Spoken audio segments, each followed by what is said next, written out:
The bugle echoed across Fort Moore as the Georgia dawn spread a thin band of gold over the misty parade field, dew clinging to the grass like tiny metals pinned to the earth. 48 recruits stood in perfect lines, their breaths forming pale clouds in the heavy air. And then there was Grace Porter standing a step apart, her right arm cradled close to her ribs, her thin shoulders trembling under the weight of mourning. "Porter, you planning to salute me with that limp wrist, or should I mail you home myself?" Staff Sergeant Miguel Alvarez's voice cracked like a whip, slicing through the stillness. The recruits laughed, some nervous, others mean. Grace didn't lift her head. "Permission to see medical, Sergeant." "It's my arm," she said quietly. "Your arm?" Alvarez sneered. "What is this, Princess Hour?"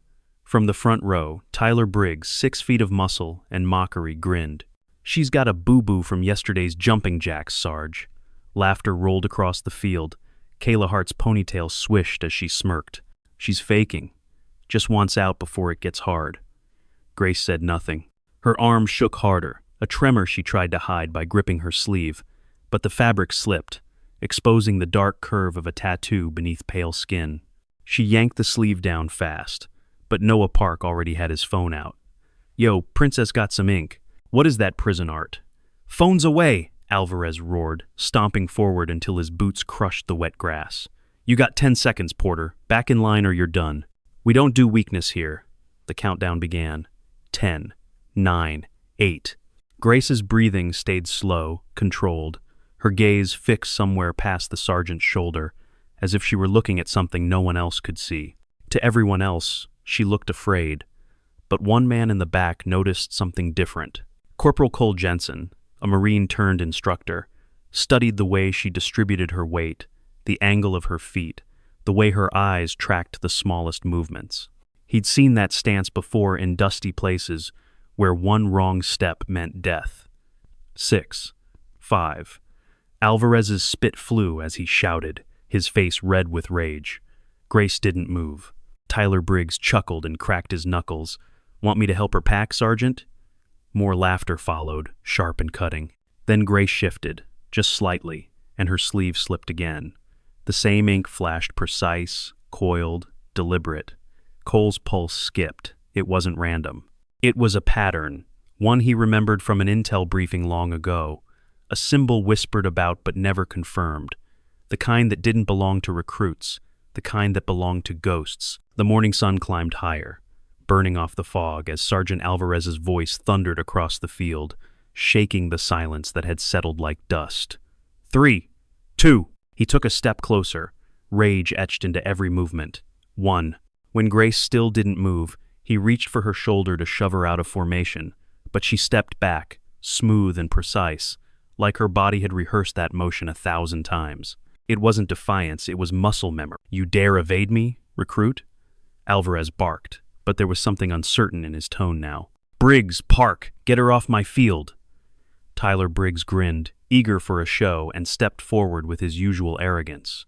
"My pleasure, Sergeant." He loomed over Grace, smirking like a man convinced of his strength.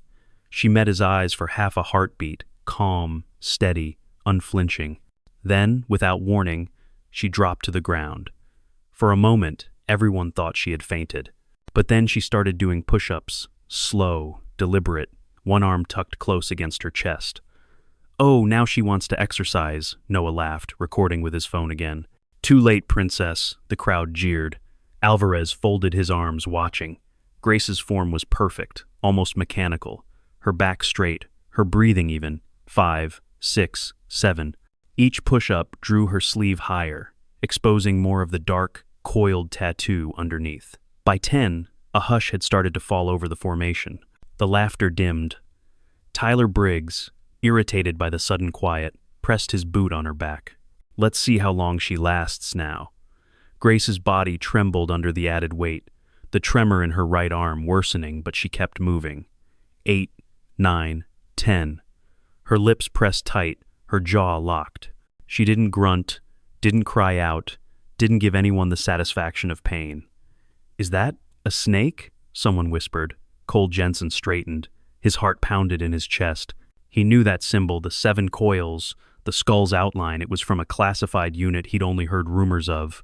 A ghost program, something that wasn't supposed to exist. By 15 push-ups, her arm gave out. She caught herself with her left hand before hitting the dirt, landing softly, like a cat instead of a soldier. Alvarez spat on the ground beside her boots. Pathetic. Can't even finish basic exercises. Briggs, Park, take her to processing. We're done here. Wait, Sergeant, a soft voice interrupted. Sofia Morales, one of the younger recruits, stepped forward nervously. Maybe she really is hurt. Shouldn't she see medical before... Did I ask for your opinion, Morales? Alvarez snapped, turning on her. The girl froze, eyes wide. Grace, still on her knees, looked up just for a second. Their eyes met. Sophia saw something there that made her breath catch. Not fear, not shame, depth, history. Then Grace pushed herself up again, slowly, the tremor in her right arm visible, but her balance unshaken. On your feet, Porter, Alvarez shouted. You're done here. Grace rose, silent. She looked smaller than ever, but somehow the air around her felt heavier, charged. The recruits shifted uneasily. Something had changed. Captain Daniel Reed appeared from the administrative building, the sun glinting off the bars on his uniform. What's going on here? Sir, this recruit's refusing to complete PT, Alvarez said, snapping to attention.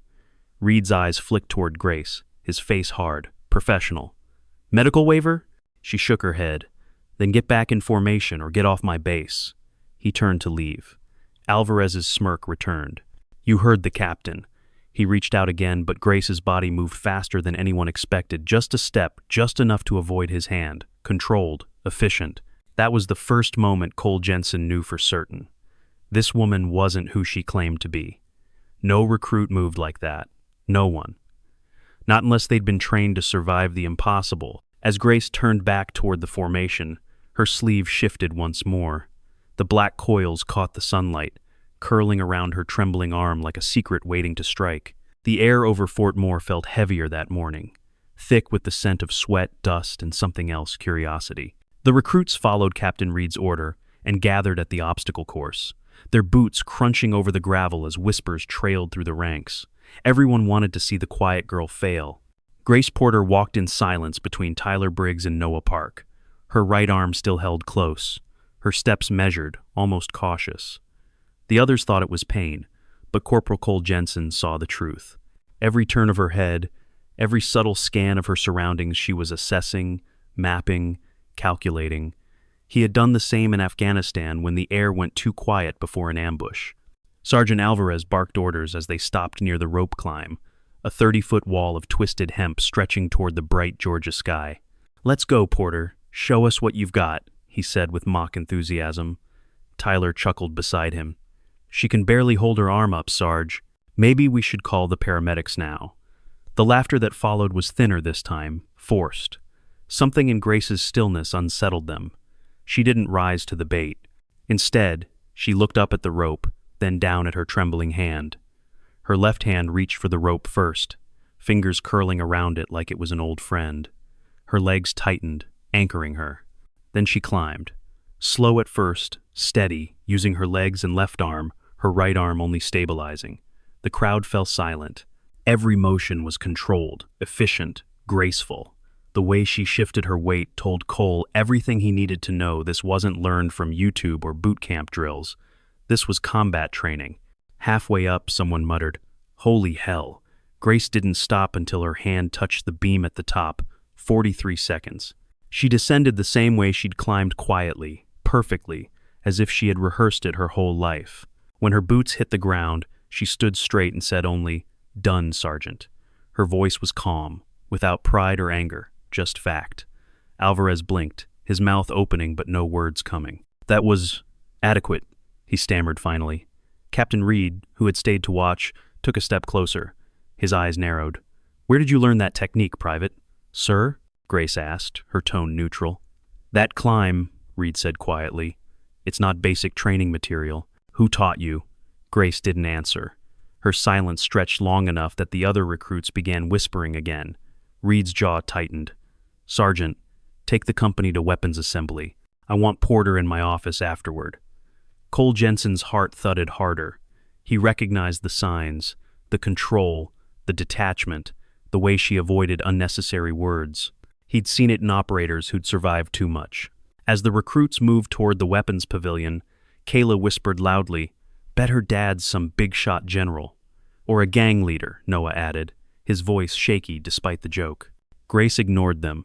Her eyes stayed forward. Cole walked a few paces behind, close enough to see the faint tremor still running down her right arm. The tattoo beneath her sleeve shifted as her muscles flexed, a snake's body coiled tight, a hint of scales glinting in the sunday. He knew that pattern. He'd seen it on briefing slides labeled, "Classified for eyes only, 7 coils, a skull in the serpent's mouth, Unit 731. A name whispered among soldiers as myth. The Black Vipers, ghosts who didn't exist on paper but left trails of saved lives and dead enemies across half the world. Cole swallowed hard. If she was one of them, then something bigger than a training drill was happening on this base. At the weapons table, Sergeant Alvarez gestured toward a disassembled M4 carbine.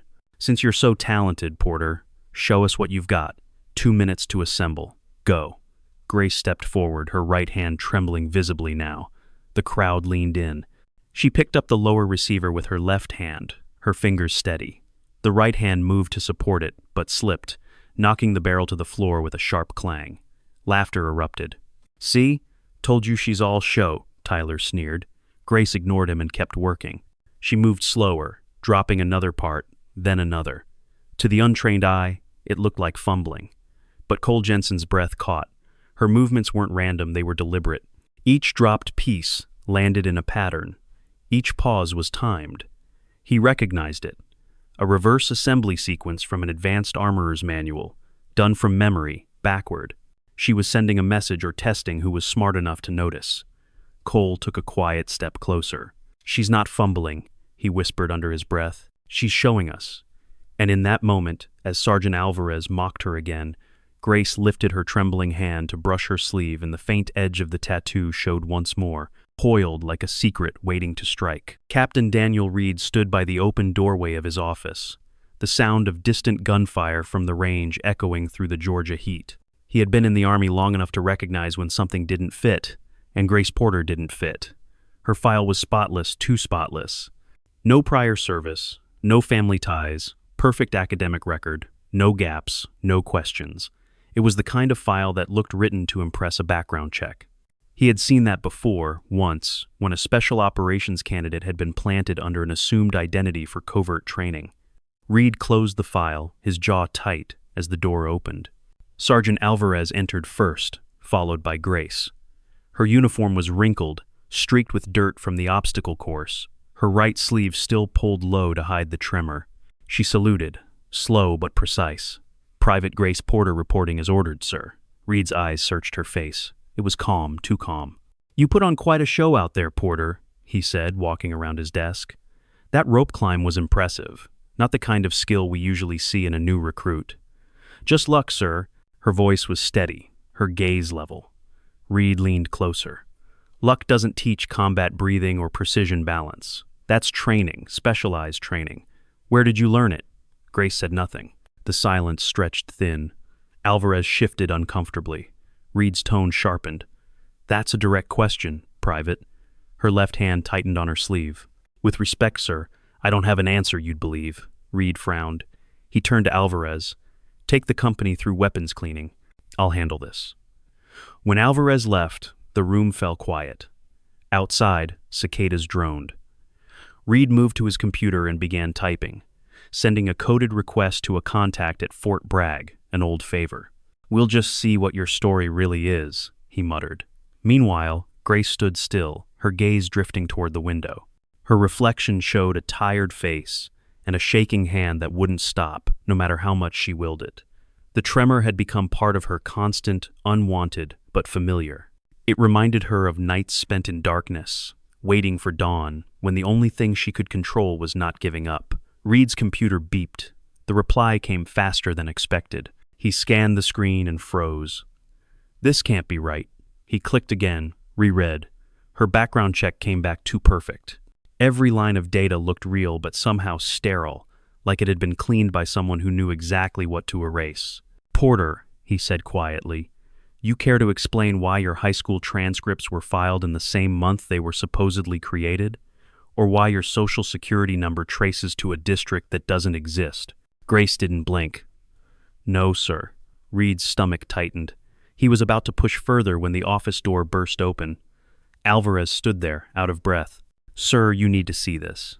Behind him, Tyler Briggs and Noah Park stumbled in, their faces pale. We didn't mean to interrupt, Tyler stammered. But she's got a tattoo, sir. A snake or something. We thought she was lying about it being old, but... Out. Reed barked, but it was too late. Noah raised his phone, camera shaking. We just wanted proof, sir, that she's not who she says. Grace's hand shot out.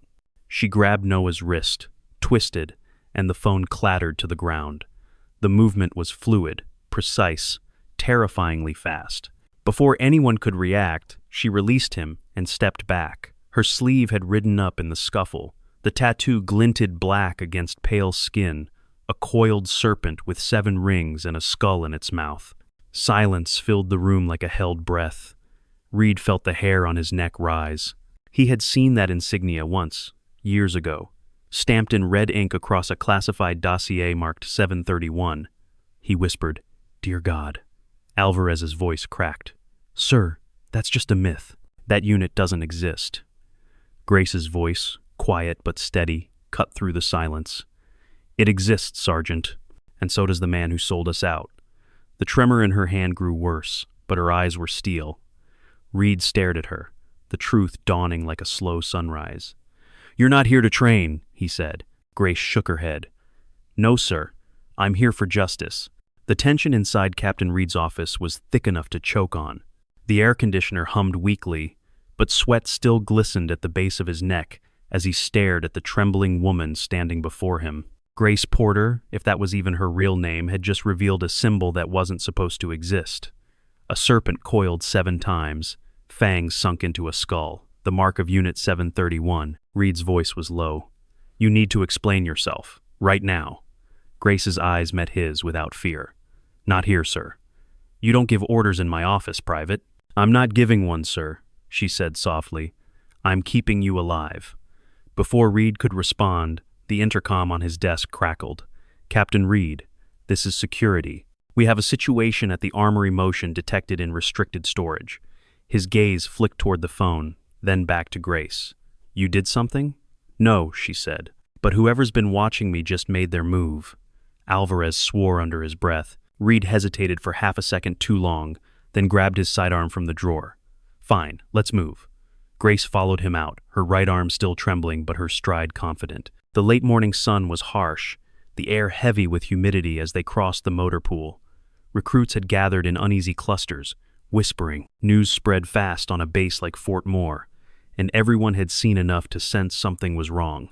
At the armory, a pair of MPs stood outside the door, tense. "Sir," one said, "the cameras glitched for 30 seconds.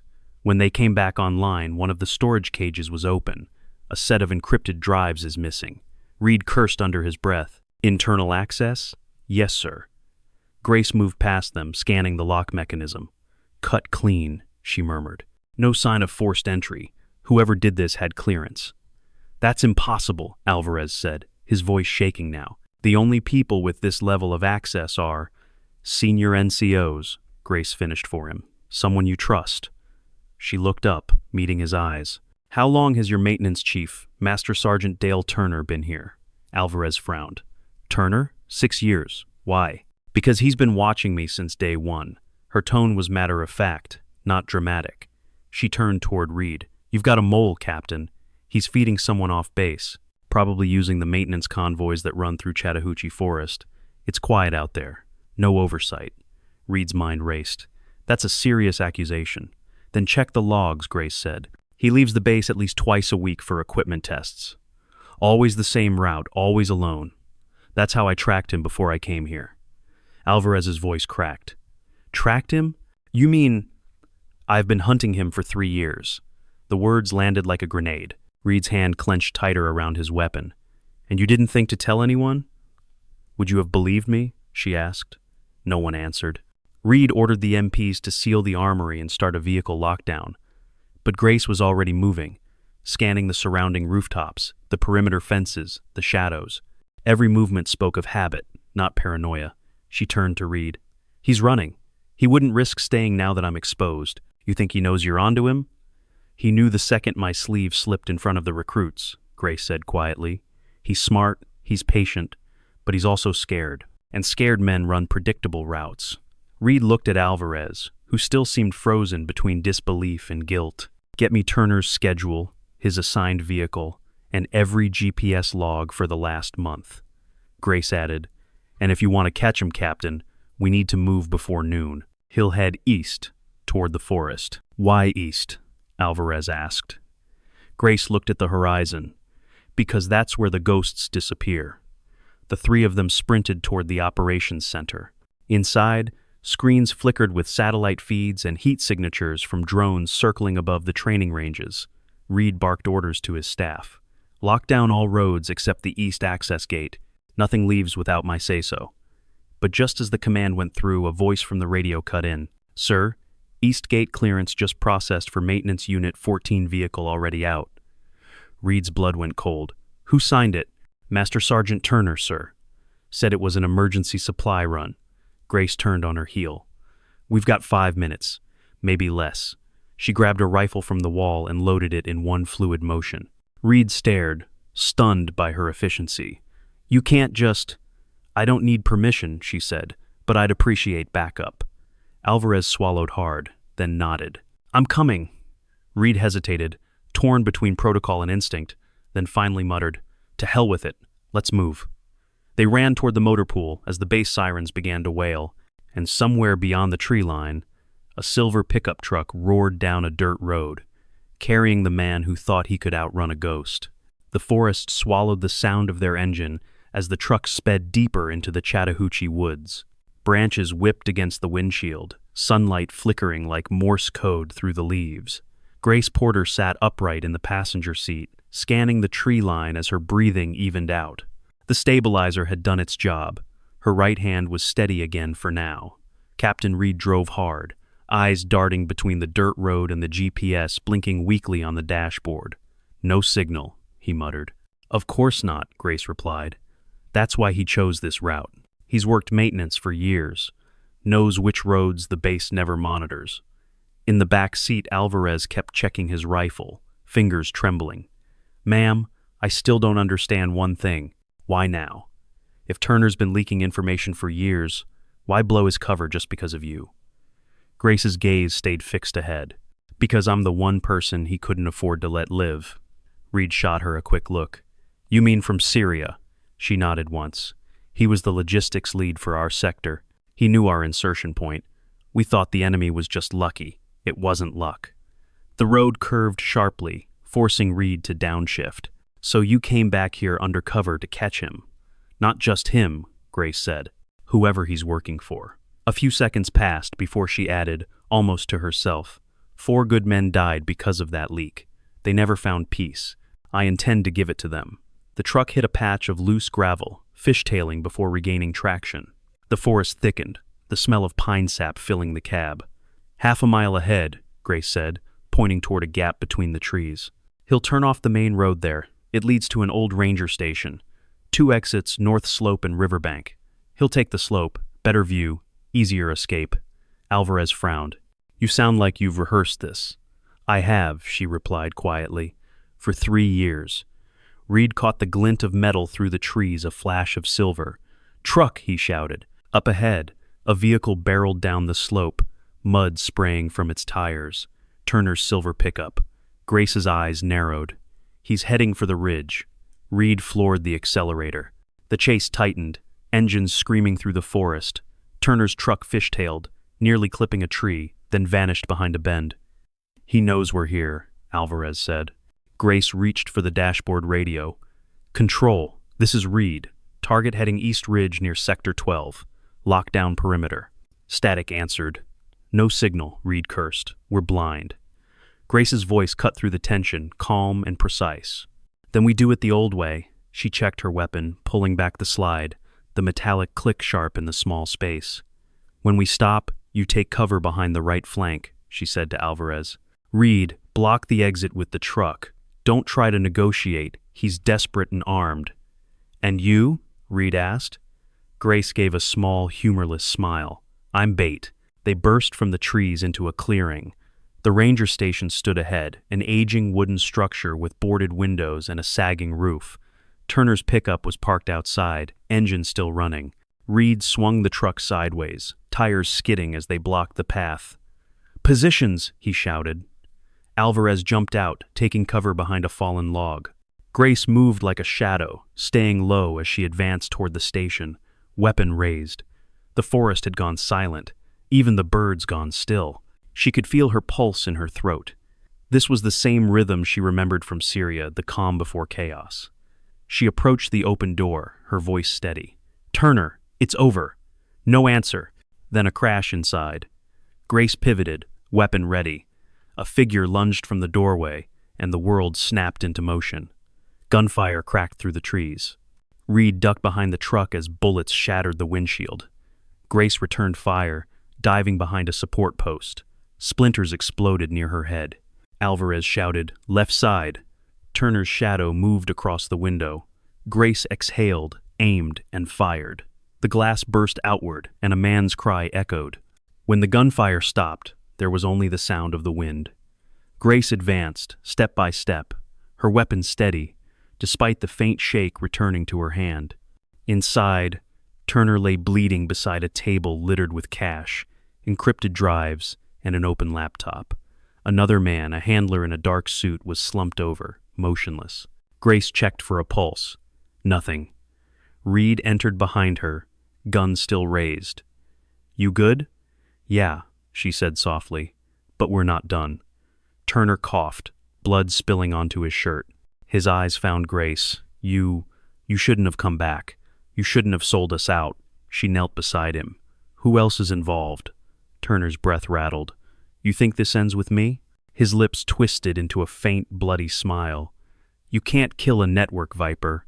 You can only feed it." His eyes went blank before she could ask another question. Grace stared for a moment, then stood. The adrenaline drained, and her hand began to tremble again. "Get his drives," she said to Reed. "We'll take everything back." Outside, the sirens of approaching vehicles echoed faintly through the forest. Reed looked at her, seeing not a recruit anymore, but a soldier shaped by ghosts. "What happens now?" Grace turned toward the rising Sunday. "Now we start hunting the rest." By the time the base convoy reached the ranger station, the sun had climbed high enough to bake the mud dry and turn the clearing into a glare of white light. Military police fanned out across the site, securing the perimeter while Captain Reed supervised the recovery of the encrypted drives. The scene was chaos, photographers, forensics teams, and command staff flooding what had been a ghostly outpost an hour ago. But through it all, Grace Porter stood apart, leaning against a pine tree, her right hand trembling as she wrapped it in a loose bandage. Alvarez approached slowly, helmet tucked under his arm. "Medical's asking for you, ma'am," he said awkwardly. "They want to check that arm." Grace looked at him, the faintest flicker of exhaustion crossing her eyes. "It's permanent," she said simply. "Nerve damage. Syria." Alvarez hesitated, guilt creeping into his voice. "I didn't know. None of us did. You weren't supposed to," she said. "That's how I stayed alive." Captain Reed walked over, a tablet in hand. The drives are loaded with intel personnel rosters, funding transfers, even operational maps. It's not just Turner. There's a network. Grace nodded, expression unreadable. "How deep?" "4 bases.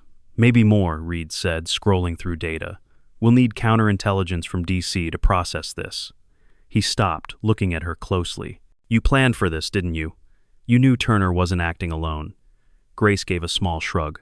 "I had suspicions, but I didn't expect him to have help inside command." Reed's eyes darkened. "Inside command?" "Check the access logs," she said. "You'll find an override key used remotely about 40 minutes before we arrived. Someone cleared his gate pass." Reed swore quietly. "That means whoever's protecting him is still on base." Grace stepped closer, her voice low. "Then you'll need to move fast. Once they know Turner's dead, they'll start erasing everything." She handed him a small black thumb drive. "This has metadata from the last 3 weeks. Communications, pings, traffic anomalies, frequency shifts. It'll point you toward the others. Reed took it, eyes narrowing. How did you even get this? While you were focused on the armory, she said. I was monitoring outgoing signals. Ghost work. Alvarez exhaled. You've been 2 steps ahead the whole time. Not ahead, Grace replied. Prepared. An MP jogged over. Sir, Command wants an immediate debrief in the main hall. Colonel Whitaker's on his way from Columbus. Reed nodded. Tell him we'll be there. When the MP left, he looked back at Grace. You realize this operation just went from local to national security? It was always national security, she said. You just didn't know it yet. They drove back toward Fort Moore in silence, the convoy kicking up trails of dust behind them. Reed kept glancing at Grace through the mirror. She sat still, eyes forward, but he could see the faint shake in her hand returning as the stabilizer wore off. He wanted to ask how she managed to keep fighting like that, but something about her silence demanded respect. She wasn't a victim of her injury, she had learned to weaponize it. When they arrived, the base was already on lockdown. Barriers closed, armed guards at every entrance, and drones circling overhead. Inside the operations center, a dozen screens showed live feeds of security checkpoints. Colonel Whitaker stood at the center of it all, gray-haired, tall, the kind of man whose presence filled the room. Reed saluted. Sir, we've recovered 6 encrypted drives and neutralized Turner and his handler. Confirmed intelligence breach across multiple bases. Whitaker's gaze shifted to Grace. For a long moment, neither spoke. Then he said quietly, I was told Unit 731 was wiped out. That you were all dead. Grace stood straight, her trembling hand at her side. Ghosts don't die, sir, she said evenly. Whitaker removed his cap, the gesture small but heavy with meaning. Then I owe you an apology, Operative Porter. I didn't recognize what I was seeing this morning. You weren't supposed to, sir, she replied. If you had, I wouldn't have caught him. Alvarez cleared his throat softly. Permission to speak, sir? Whitaker nodded. We all misjudged her, Colonel, Alvarez said. The recruits, me, hell, the whole unit. But she still saved this base. Whitaker gave a rare smile. Lesson learned, Sergeant. We'll make sure everyone knows it. Grace shook her head. Don't make this about me. Make it about the next recruit you underestimate. Whitaker studied her a moment longer before saying, You'll have to debrief with counterintelligence in D.C. They'll want your full account. A transport is already inbound. Grace's eyes flicked toward the window where a black SUV rolled to a stop outside, its tinted windows glinting in the Sunday. Let me guess, she said softly. No logos, no plates. Standard procedure, Whitaker replied. You'll be protected. She smiled faintly. Or buried. Hard to tell the difference sometimes. Reed took a step forward. You don't have to go alone. I always do, Grace said. Then she extended her hand, the one that trembled to shake his. You did good today, Captain. You trusted what you couldn't explain. That's rare in this line of work. Reed gripped her hand firmly. Just make sure this isn't the last time we see you. Grace's eyes softened. Ghosts don't make promises, Captain. They just finished the mission.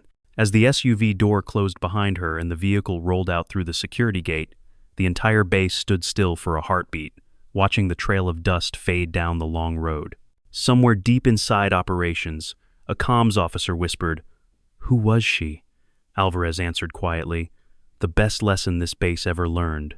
The drive to D.C. felt endless, the hum of the SUV blending with Grace Porter's thoughts until it became a single, steady rhythm of memory and purpose.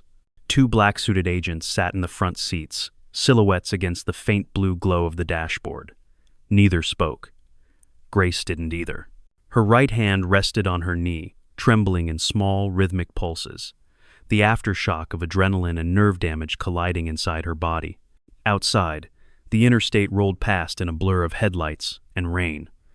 By the time they reached the outskirts of Washington, dawn was rising pale over the Potomac. The SUV stopped at a discreet underground entrance beneath an anonymous gray building. A badge scanner blinked green, and the door slid open. This way, ma'am, one agent said. Inside, everything smelled of coffee and electronics. Screens glowed on every wall. Men and women in suits moved briskly, their eyes sharp, their conversations clipped. Grace followed the agents down a hallway lined with flags, Army, Navy, Air Force, CIA, ending in a conference room that looked out over the city skyline. Waiting inside were 3 officials, One from the Pentagon, one from Army Intelligence, and one whose nameplate simply read, Office of Special Operations. The last one, a calm man in his 50s with gray hair and a quiet voice, stood to greet her. Operative Porter, he said, or should I call you by your original designation? Grace's posture didn't change. Grace is fine, she said evenly. Unit 731 is gone. That's why you're here, the man replied. We need to know what happened at Fort Moore. Grace sat down, resting her left hand on the table while her right continued its faint tremor. Turner was the leak. He coordinated with a foreign handler posing as a private contractor. Their goal was to compromise multiple special operations units using logistics data. He fed them convoy schedules, personnel rotations, and training coordinates. When my team deployed to Syria in 2019, he sold our location. 4 died because of it. The room was silent except for the hum of the air vents. The woman from Army Intelligence leaned forward. How did you know it was him? Patterns, Grace said. Convoys that never got hit. Secure routes only, he used. And a name I overheard during interrogation, the man from Benning. The official with the gray hair nodded slowly. And you went undercover at Fort Moore to confirm. To find him, Grace corrected, and anyone protecting him. He clasped his hands. You've done well, but it's not over. The data recovered from those drives suggests coordination across 4 bases. We've already identified at least a dozen compromised personnel. Grace's eyes darkened. Then, the infection runs deeper than I thought. That's why we're reopening your unit, the man said quietly. 731 was never officially terminated, just put on ice. We're calling it Project Sentinel now. You'll lead the task force. Grace blinked, the offer hitting her harder than she expected. Lead? You've already proven you can operate independently. You've earned command. She gave a faint, bitter smile. Command of ghosts. Sometimes that's what we need, he said. Operators who don't exist. For a long moment, Grace didn't answer. The tremor in her hand worsened, but she didn't try to hide it. Instead, she placed that shaking hand flat on the table. You understand what you're asking me to do? The nerve damage is getting worse. 6 hours of stability on a good day. I can't pull a trigger like I used to. The gray-haired man met her gaze. You don't need to pull a trigger anymore. We need your mind, your instincts, your ability to see what others miss. Grace looked past him, through the glass wall, at the city waking below. Cars moved like veins of light, each one carrying someone with a purpose, a destination. She thought of the men who died in Syria, of the recruits at Fort Moore who'd learned that weakness wasn't always what it seemed. And if I say no, she asked. Then we send someone else, he replied. But we both know there isn't anyone else. Oh, ring. She took a slow breath, exhaled, and stood. All right, but we do this my way. I pick the team. No bureaucracy, no headlines. Total autonomy. The man nodded. Granted. He handed her a slim folder with a single word stamped across it. Reconstitution. Inside were names people she'd known, trusted, lost. Some were marked deceased. Others, missing in action. At the bottom, one name had been added recently, C. Jensen. Her eyebrows lifted slightly. You brought him in? He requested assignment after Fort Moore, the man said. Said he owed you his life. Grace closed the folder. Then he'll get his chance to pay it forward. She turned toward the door, the fluorescent light glinting off the faint metal of her stabilizer brace. Where do we start? The man smiled faintly. There's chatter coming out of Eastern Europe. Something familiar. Another leak. We'll brief you in transit. Grace nodded once. Then we'd better move. As she left the conference room, the woman from Army Intelligence whispered to her colleague, She's shaking. The gray-haired man replied quietly, So was Washington when he crossed the Delaware. Courage isn't about stillness. It's about moving anyway. Outside, the black SUV waited by the curb, engine humming. Grace slipped inside without a word. Rain began to fall over D.C., blurring the city lights into streaks of gold and gray. She looked down at her trembling hand and whispered the same line she'd said in Syria years ago. Pain is just information. Then she closed her fist. And I still have work to do. The plane lifted off from Andrews Air Force Base, under a sky the color of wet steel, engines humming as the city lights of Washington faded below. Grace Porter sat by the window, her reflection ghostly in the glass. Across from her, Cole Jensen buckled into the seat opposite, a tactical laptop on his knees and a faint look of disbelief on his face. "So this is real," he said finally. "They brought back 731. Grace didn't look away from the window. "They renamed it," she murmured. "That doesn't make it any less dead." "Then why you?" "Because ghosts don't ask for permission." The jet was a modified C-37, stripped of insignia, its interior quiet except for the low hum of electronics. Between them lay a thin folder stamped Project Sentinel, Eastern Europe Operations. Inside were surveillance photos, intercepted transmissions, and one familiar symbol, the coiled serpent, painted in black on a shipping container outside Warsaw. Cole tapped the photo. "Whoever's behind this is using the same network Turner worked for." Grace nodded. He was never the top, just one link in the chain. She glanced at the map pinned on the tablet display. If the coordinates are right, they're setting up a weapons transfer through Poland, Russian hardware, American buyers. "That's treason," Cole muttered. Grace's lips curved faintly. "It always is." For hours, they reviewed files, built timelines, and cross-referenced movements. The hum of the engines became a kind of metronome for their thoughts. At one point, Cole leaned back, studying her. "You really haven't changed," he said softly. "Still doing this alone, still chasing ghosts." Grace's right hand twitched, the tremor worse now that the stabilizer's effect was fading. "I'm not chasing them," she said. "I'm making sure they don't come back." Cole hesitated. "Your hand? How bad is it?" "Bad enough that I shouldn't be alive. Not bad enough to stop." She opened her left hand, revealing a small Street Christopher medal. His medal, the one she had refused years ago. "You kept it," he whispered. "No," she said. "You did. I just borrowed it for the road." M. The plane descended hours later into a small NATO base outside Krakow. Cold air hit them as they stepped onto the tarmac. Waiting at the edge of the runway was a convoy of unmarked SUVs and a woman in a dark coat, her posture sharp, her face familiar. "Major Sophia Morales," Grace said, almost smiling. Sophia grinned. "Told you I'd move up fast?"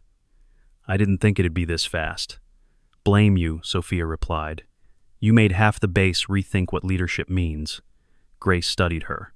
"You read the files?" "Every page. This leak's bigger than any of us thought. Polish intelligence flagged a transport company with connections to U.S. logistics. The cargo's labeled agricultural equipment, but the manifests don't match. Guess whose name appears on the security clearance?" Cole answered before Grace could. "Turner's replacement. Bingo," Sophia said. "And we traced payment transfers to a shell company in D.C., tied to the same contractor who hired Turner's handler." Grace's expression hardened. "So it never ended. They just moved it offshore." Sophia nodded. "We've got one shot to intercept. Midnight convoy, heading to the border. If they cross, it's gone." They regrouped in a dim operations room where maps covered the walls. A satellite feed showed the convoy route through rural Poland, narrow roads, sparse population, no backup. Cole adjusted his headset. 3 trucks, 1 escort SUV, and a decoy vehicle. They'll expect a checkpoint sweep, not a field intercept. Grace traced the map with her finger. "We'll cut them off here, where the forest closes around the curve. No escape lanes. Cole, you take overwatch on the ridge. Sophia, you're with me. We take the lead truck." At 23:40 hours, the convoy appeared exactly where predicted. Headlights cut through fog, engines rumbling. Grace crouched in the shadows of pine trees, the cold air stinging her lungs. Her right hand trembled uncontrollably now. She injected another stabilizer, jaw clenched against the sting. 5 minutes of steadiness, she whispered. "Make them count." Cole's voice crackled in her earpiece. "Targets in sight. No civilian traffic. You're clear." "Copy," she replied. When the lead truck entered the curve, Grace signaled. A burst of light flashed a smoke charge, detonating ahead. The drivers braked hard. Chaos erupted. Cole fired warning shots, taking out the SUV's tires. Sophia charged forward, covering Grace as they approached the cabin. The door flew open. 2 armed men spilled out, shouting in Polish. Grace's reflexes took over: 1 kick, 1 disarm, 1 strike to the throat. Silence. She climbed into the cab, ripped open the cargo latch. Inside, under tarps, were crates marked with both Cyrillic and English codes, ammunition, communication intercept gear, and one unmarked case glowing faintly under ultraviolet. "Found it," she said. Sophia peered in. "What is it?" "Proof," Grace replied. "The same tech used to track us in Syria." Her voice was flat. "They've been replicating the program." A sudden burst of gunfire erupted behind them. Cole's voice shouted through the earpiece. "Ambush! 2 tangos flanking east!" Grace spun, raising her weapon. Pain lanced through her arm, but she fired anyway, 2 precise shots between tremors. One target dropped, the other fled into the fog. "Status?" she called. "Clear," Cole answered, breathing hard. Convoy neutralized. Minutes later, as Polish security forces arrived to secure the scene, Grace leaned against the truck's door, staring at the crates. "They were never after weapons," she said softly. "They were after access," Sophia frowned. "Access to what?" "Our systems, our people. They're rebuilding the leak network." Cole joined them, brushing mud off his gear. "Then we just stopped them." Grace shook her head. "No, we only slowed them down." The headlights of approaching military vehicles cast long shadows across the trees. For a brief moment, the world went still, the air filled only with the hum of engines and the distant echo of wind over pine. Grace looked down at her trembling hand, the stabilizer's effect fading fast. "Ghosts don't rest," she murmured. "Not until the story ends." The mission report from Poland took 48 hours to reach Washington, but the headlines never would. Officially, nothing had happened. No convoy, no gunfire, no ghosts. In the quiet after the storm, Grace Porter sat alone inside a temporary NATO command post, a mug of coffee cooling in her hand.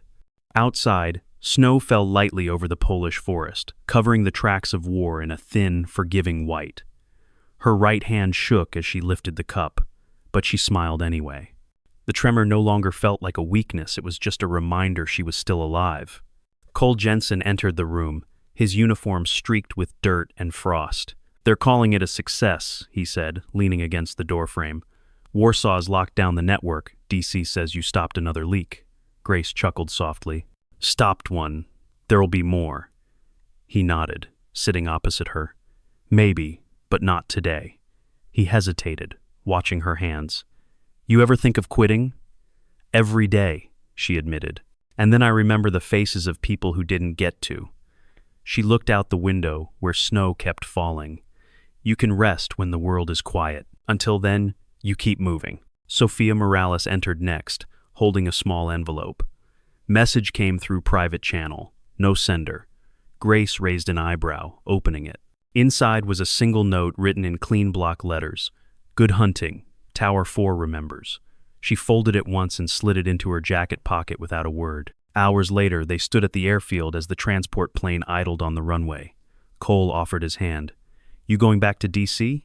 "For now," she said. "There's debriefing, new leads, the usual ghost work. You'll disappear again. That's what ghosts do." She smiled faintly. "Just make sure someone tells the next recruit at Fort Moore not to mock the quiet ones." Cole laughed, but there was a hint of sadness in it. "You changed that place, you know. People talk about you like a myth." "Good," Grace said. "Myths survive longer than soldiers." As the plane lifted into the gray sky, Grace looked down at the endless snow, the forest stretching out like veins across the earth. She thought of Syria, of Turner, of all the names that would never be spoken aloud. The tremor in her hand returned, gentle but constant, like a heartbeat. She pressed her palm flat against the cold window and whispered, "Pain is just information, and I'm still learning." Back at Fort Moore, dawn broke over the training field. Recruits formed up in neat lines, their boots crunching frost. Among them was a small, nervous woman with a trembling hand. The drill sergeant paused, watching her struggle, then said quietly, "Take your time, soldier. Strength isn't always loud." The line moved on, the day beginning as it always had, but something unseen had shifted an echo of the ghost who had taught them all to look deeper. Because somewhere in the world, Grace Porter, last of 731, was still out there, moving through the quiet, protecting lives that would never know her name. Not for glory, not for medals, but for the promise she had made long ago under a burning Syrian sky to stand tall, even when she shook. In the silence between wars, some names fade, and some become legends. She never asked for medals, only a mission. When the world forgets who stands guard in the shadows, remember her tremor, not as weakness, but as will. Because ghosts don't die. They simply keep watch.